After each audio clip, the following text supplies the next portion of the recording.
اپنے کچھ بندوں کو فضیلت دینا چاہتا ہوگا.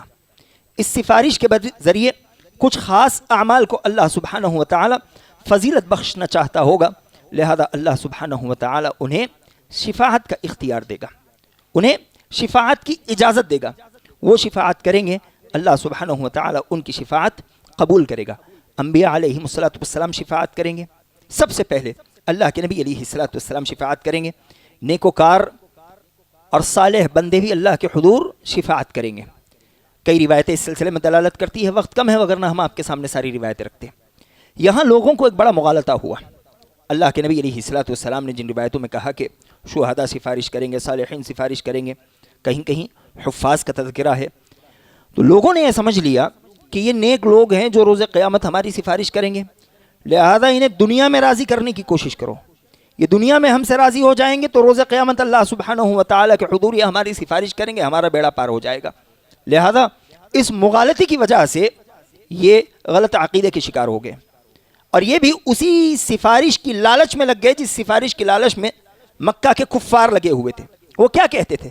ما نعبدہم الا لیقربونا الی اللہ ذلفا. وہ کہتے تھے ہؤلاء شفعاؤنا عند اللہ, ہم ان کی عبادت نہیں کرتے, ان کی آؤ بھگت اس لیے کرتے ہیں کہ یہ اللہ کے حضور ہماری شفاعت کر دے, یہ اللہ سبحانہ و تعالیٰ کے قریب ہمیں کر دے, یہی مقصد ہوتا ہے.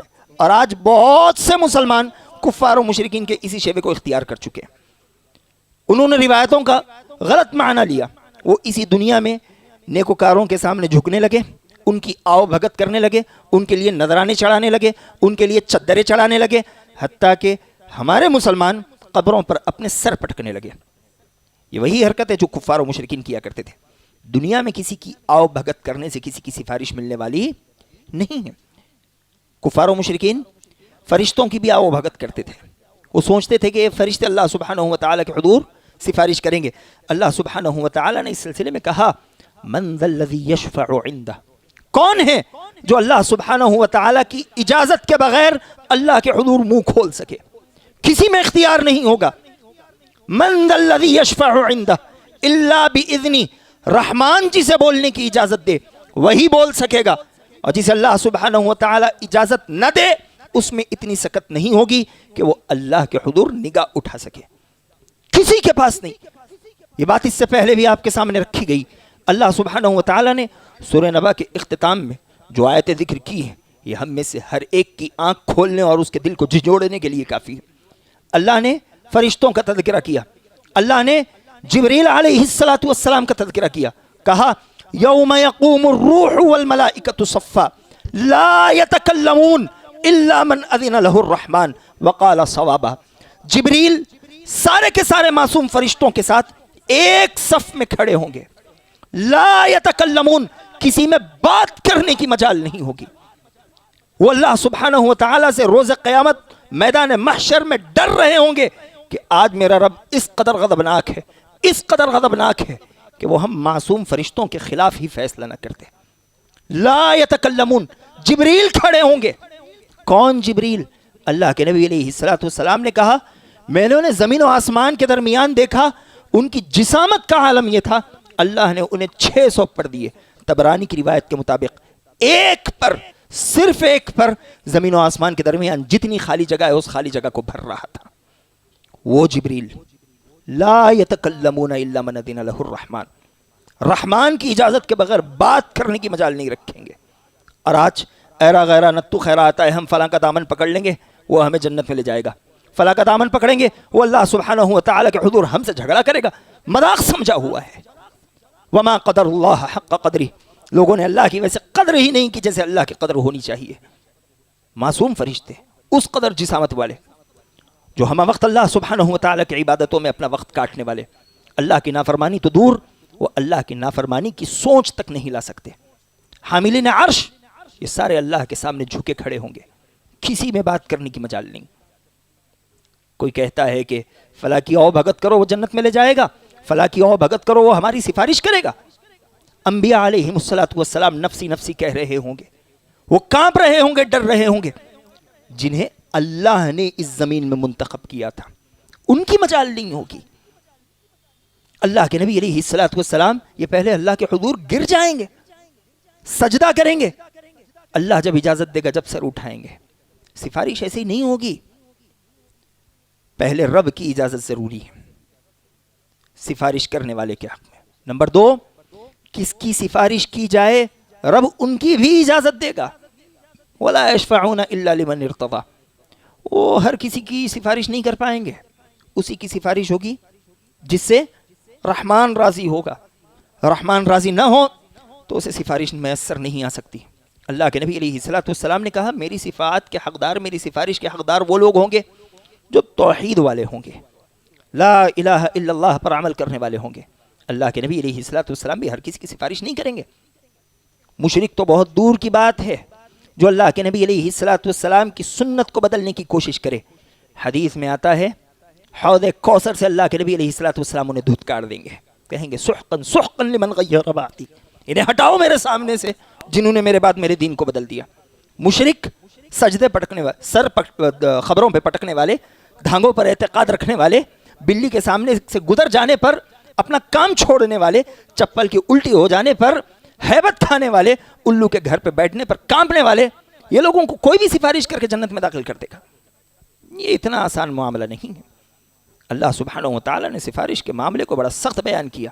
اسے سمجھنے کی ضرورت ہے, اسے پڑھنے کی ضرورت ہے. کچھ نیک اعمال ہیں جو ہماری سفارش کریں گے. مجھے اور آپ کو چاہیے کہ ہم ان نیک اعمال کی طرف لپکیں, وہ اعمال سر انجام دینے کی کوشش کریں. اللہ کے نبی علیہ الصلوۃ والسلام نے روزے کا تذکرہ کیا. نبی علیہ الصلوۃ والسلام نے کہا الصیام والقرآن یشفعان یوم القیامہ, قرآن اور روزہ یہ دونوں اللہ سبحانہ و تعالیٰ کے حضور روز قیامت سفارش کریں گے. اور قرآن کی سفارش کیا سفارش ہوگی.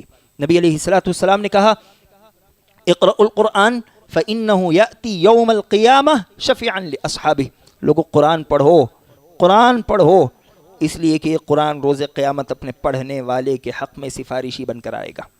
اقرأوا الزہراوین, 2 روشن سورتوں کو پڑھا کرو, یعنی سورہ آل عمران اور سورہ بقرہ.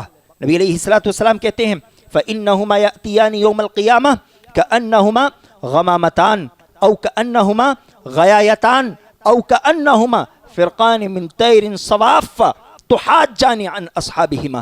نبی علیہ الصلوۃ والسلام نے کہا سورہ بقرہ پڑھا کرو, سورہ آل عمران پڑھا کرو, یہ 2 روشن سورتیں ہیں.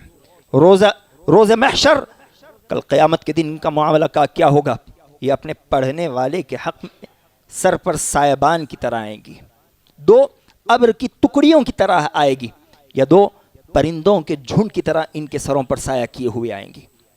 صرف آئیں گی نہیں, نبی علیہ الصلوۃ والسلام کہتے ہیں تحاجان عن اصحابہما, یہ سورہ بقرہ, سورہ آل عمران, یہ اپنے پڑھنے والوں کے حق میں اللہ سبحانہ و تعالیٰ سے جھگڑا کریں گی, یہاں تک کہ انہیں جنت میں داخلہ نہ دلوا دے. میں اور آپ خود سے سوال کریں, اس سال ہم نے کتنے دفعہ سورہ بقرہ اور سورہ آل عمران کی تلاوت کی؟ ہمیں قرآن کی تلاوت کی توفیق کب نصیب ہوئی؟ رمضان گزر چکا ہے, مہینے 1.5 مہینے میں رمضان کا پھر استقبال ہوگا. کتنے صفحات ہم نے پلٹ لیے, کتنے پارے ہم نے ختم کر لیے؟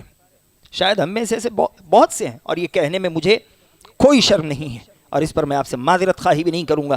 کتنے ایسے ہیں ہم میں سے رمضان گزر چکا ہے, رمضان آ رہا ہے, قرآن کھولنا تو دور کی بات, شاید قرآن چھونے کی توفیق بھی اللہ نے نہیں دی ہو.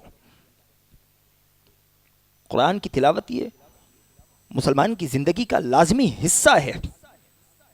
اگر اسے پیٹھ پیچھے ڈال دیا جائے, وہی نبی جس کی سفارش کی ابھی میں اور آپ بات کر رہے تھے, اللہ سبحانہ و تعالیٰ کہتا ہے کہ اللہ کے نبی علیہ الصلوۃ والسلام ایسے لوگوں کے حق میں روز قیامت سفارش نہیں بلکہ شکایت کریں گے جو قرآن کو پیٹھ پیچھے ڈال دیں. ربنا, اللہ کے نبی علیہ الصلوۃ والسلام ایسے لوگوں کے سلسلے میں اللہ سبحانہ و تعالیٰ کے حضور شکایت کریں گے جو قرآن کو پیٹھ پیچھے ڈال دے, اسے نظر انداز کر دے. سفارش چاہیے یا شکایت چاہیے, فیصلہ ہمارے ہاتھ میں. ایسے ہی وہ اعمال جو مجھے اور آپ کو اللہ سبحانہ و تعالیٰ کے حضور آگے بڑھا سکتے ہیں, ہمارے حق میں سفارش کر سکتے ہیں, صبح شام نبی علیہ الصلوۃ والسلام پر کم از کم 10 مرتبہ درود پڑھنا. اللہ کے نبی علیہ الصلوۃ والسلام نے کہا جو صبح شام 10 مرتبہ مجھ پر درود پڑھے, روز قیامت اس کے حق میں سفارش کروں گا. اذان کے بعد جو اللہ کے نبی علیہ الصلوۃ والسلام پر درود پڑھے اور اذان کے بعد کی دعا پڑھے, نبی علیہ الصلوۃ والسلام کہتے ہیں حلت لہو شفاعتی یوم القیامہ، جو اذان کے بعد مجھ پر درود پڑھے، دعا کا اہتمام کرے، روز قیامت اس انسان کے لیے میری سفارش جائز ہو جائے گی، میں اس انسان کے لیے سفارش کروں گا۔ اذان ہوتی ہے، نہ اذان کے کلمات دہرانے کی توفیق ہوتی ہے، نہ اذان کے بعد درود اور دعا پڑھنے کی توفیق نصیب ہوتی ہے۔ کتنی اذانیں ایسے ہی گزر رہی ہے، ہمارے کان پر جو تک نہیں رینگتی۔ یہ بڑا عظیم عمل ہے، اسے انجام دینے کی ضرورت ہے۔ اسی طرح رمضان کے روزے بڑے اہم ہیں، ان کا اہتمام ہونا چاہیے۔ اور جو آدمی 3 مرتبہ جنت کا سوال کر لے، اور جو آدمی 3 مرتبہ جہنم سے پناہ طلب کر لے، خود جنت اللہ سے کہتی ہے کہ الہ العالمین تو اسے مجھ میں داخل کر دے۔ جو صرف 3 مرتبہ جہنم سے پناہ طلب کر دے، جہنم کہتی ہے کہ الہ العالمین اس بندے کو، اس انسان کو مجھ سے پناہ دے دینا۔ یہ وہ اعمال ہیں جن کے کرنے سے اللہ سبحانہ و تعالی مجھے اور آپ کو ان اعمال کی سفارش نصیب کرے گا۔ الغرض اس کے آگے میدان محشر کے اور مختلف احوال ہیں، حساب و کتاب، میزان، پل صراط، باذنہ تعالی آنے والے خطبات میں ان پر گفتگو کی کوشش کی جائے گی۔ دعا ہے کہ اللہ تعالی میں جو باتیں کہی گئی ہیں سمجھتے ہوئے اس پر عمل کرنے والا بنا، آمین۔ وآخر دعوانا الحمد للہ رب العالمین۔